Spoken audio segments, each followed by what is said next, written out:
Think beyond a degree. Build real impact. Shape your future with an MBA. From IILM University. Davos में world economic forum को संबोधित करते हुए America के राष्ट्रपति डोनाल्ड ट्रंप ने यूरोप को आड़े हाथों लिया। उन्होंने कहा कि यूरोप सही दिशा में आगे नहीं बढ़ रहा है, हालांकि वे यूरोपीय देशों से प्यार करते हैं। अमेरिकी राष्ट्रपति ने कहा है कि नाटो अमेरिका को ग्रीनलैंड सौंप दे। ट्रंप ने यह भी कहा कि वो ग्रीनलैंड को हासिल करने के लिए बल का प्रयोग नहीं करेंगे। ट्रंप ने दुनिया के सबसे बड़े द्वीप ग्रीनलैंड को बर्फ का एक टुकड़ा बता दिया। उन्होंने ये भी कहा कि हम बस इतना ही मांग कर रहे हैं कि हमें ग्रीनलैंड मिल जाए, जिसमें स्वामित्व और मालिकाना हक भी शामिल हो। इसकी रक्षा के लिए स्वामित्व बहुत जरूरी है, क्योंकि पट्टे पर रखकर इसकी रक्षा नहीं की जा सकती। ट्रंप ने नाटो को चेतावनी दिया, अगर आप ग्रीनलैंड पर कब्जा करने में अमेरिका का साथ देंगे तो हम आपके आभारी रहेंगे, और अगर साथ नहीं दिया तो हम इसे याद रखेंगे। इन तमाम धमकियों और विवादों के बीच सवाल ये है कि ट्रंप ने जो धमकी दिया है और जिस तरीके से यूरोप में हड़कंप मचा है, उससे यूरोप कैसे उभरेगा। इस पर ज्यादा जानकारी के लिए मेरे साथ दैनिक जागरण के वरिष्ठ पत्रकार नीलू रंजन सर जुड़े हैं। सर, अब तो सीधी तरीके से डोनाल्ड ट्रंप जो है ग्रीनलैंड को लेकर ये कह रहे हैं कि अगर आप हमारा साथ देंगे तो ये बहुत अच्छा होगा, और अगर साथ नहीं देंगे तो हम याद रखेंगे। इसका क्या मतलब है? जिस तरीके से डोनाल्ड ट्रंप ये धमकी दे रहे हैं, आखिर इसका क्या मतलब निकाला जाए? हाँ, ये देखिए, ट्रंप ने जो कल बोला है 1 घंटा 12 मिनट, और जिस ढंग से यूरोपियन देशों को संबोधित किया है, वो बहुत ही खतरनाक संकेत, बहुत ही खतरनाक है। और ये कह दिया कि भाई अगर अमेरिका है तभी अमेरिका के बिना आपका वजूद नहीं है, आप कुछ भी नहीं हो, जो कुछ भी हो वो अमेरिका की वजह से हो। स्विट्जरलैंड अगर अब अमीर देशों में वो उसका शुमार होता है तो वो अमेरिका को घड़ी बेच के करता है, और अमेरिका अगर उस पर टैरिफ लगा दे तो वो कंगाल हो जाएगा। यही चीजें फ्रांस के लिए भी कही, बाकी चीजों के लिए कही, मतलब लोग जो हैं मतलब मजाक उड़ाया। ये एक जो यूरोप को है वो उन्होंने साफ साफ ट्रंप ने कह दिया कि यूरोप पे पूरी पकड़ है उनकी।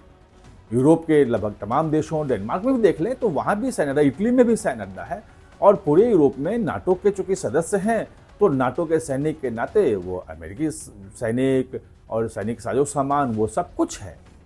और चूंकि आप देखेंगे 1945 के बाद जब नाटो ये आया और वारसाई संधि के थ्रू सोवियत संघ का जो एक गुट बना, तो नाटो गुट जो है उसमें अमेरिका इतने सालों से करता रहा है। अब 50-55 लगभग 80 साल से वो अमेरिका की छत्र छाया में ही लोग रहे और अपने आप को सुरक्षित मानते रहे कि हम वहाँ पे सुरक्षित हैं।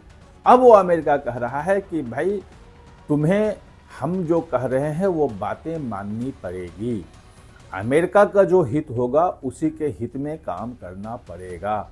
ग्रीनलैंड को लेके बिल्कुल दोहरा दिया, साफ साफ कर दिया कि भाई मिलिट्री ऑपरेशन का ऑप्शन भले ना हो हमारे पास, लेकिन ग्रीनलैंड हमारा है और यूरोप को उसको देना ही पड़ेगा। तो बात वही हुई कि अगर आप मिलिट्री ऑपरेशन नहीं करते हैं तो उन्होंने जो टैरिफ लगाने का दिया है धमकी कि 1 फरवरी से अगर आयरलैंड ग्रीनलैंड पे अगर आपने अमेरिका को नहीं दिया तो यूरोपीय देशों पे जो है वो टैरिफ लग जाएगा 10%, और अगर जून तक नहीं दिया तो 25% लगेगा। अगर उसके आगे भी कुछ बात हुई तो उसके ज़्यादा टैरिफ लगा देंगे। यानी कि एक तरह से कह सकते हैं कि जैसे गांव में होता था ना कि हुक्का पानी बंद कर देंगे।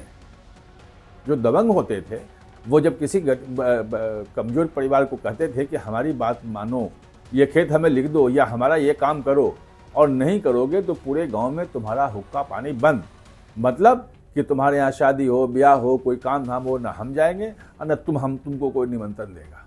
तो एक तरह से सामान्य भाषा में मैंने समझा, एक तरह से कहें तो ट्रंप जो है वो पूरे यूरोप का हुक्का पानी बंद करने की बात कर रहे हैं और वो कह रहे हैं कि हमारे बदौलत ही तुम हो। और उनकी समस्या भी है क्योंकि मैंने बताया जैसे कि नाटो के थ्रू वो अमेरिका के भरोसे थे। एक तरफ रूस है, रूस का खतरा है, महाशक्ति है, रूस है, रूस के पास जो हथियार हैं वो सब जानता है। अकेले यूरोप मुकाबला कर पाएगा ये बहुत मुश्किल है कहना, और अमेरिका के भरोसे ही है। और अमेरिका अगर हाथ खींच लेता है तो फिर क्या होगा, यानी कि पूरे यूरोप जो है वो बेपर्दा हो गया है। वो चीज़ें उसे खत्म हो गई, नए सिरे से उसको सोचना पड़ रहा है कि अब हम करें तो क्या करें। और इसलिए आप तमाम नेताओं में देखेंगे तो वो जो डर है, भले वो अमेरिका को सुना रहे हों वर्ल्ड ऑर्डर बदल रहा है, हमें अपने पे करना है, स्ट्रेटजिक अपनी चीज़ें, हमें अपने पैरों पे खड़ा होना, लेकिन खड़ा कैसे हो गए। और इसीलिए जो यूरोपीय संघ की जो प्रमुख है उर्सुला, उन्होंने जो कहा कि भाई मदर ऑफ ऑल डील्स हम कर रहे हैं जो भारत के साथ ट्रेड एग्रीमेंट को वाला, और 27 को साइन हो जाएगा वो, लेकिन उसके साथ स्ट्रेटजिक पार्टनरशिप भी कर रहे हैं। यानी कि जब हड़कंप मचा है पूरे यूरोप में और लग रहा है कि अब हम करें तो क्या करें, तो यहां आ गए हैं। और यूरोप को मतलब यूरोपीय देशों को समझ नहीं रहा है जिस भाषा में, मतलब फ्रांसीसी राष्ट्रपति को कह रहे हैं और लोगों का जो वो है व्हाट्सएप जो किया हुआ मैसेजिंग है वो ओपन कर दे रहे हैं कि देखो हमारे साथ गिरगिरा रहा है, मजाक उड़ा रहे हैं, करेंगे फ्रांस का राष्ट्रपति जो है वो कब तक रहेगा वो देखना है, वो तो जाने वाला है। कोई भी राष्ट्राध्यक्ष दूसरे राष्ट्राध्यक्ष से ऐसी भाषा में बात नहीं करता है। और जो ट्रंप कर रहा है, और ट्रंप की अमेरिका की जो ताकत है और अमेरिका पे जो यूरोप की निर्भरता थी अभी तक और अब भी है, उसको देखते हुए मतलब यूरोपीय देश के जो राष्ट्राध्यक्ष हैं वो कैसे सोएंगे ये समझना मुश्किल है।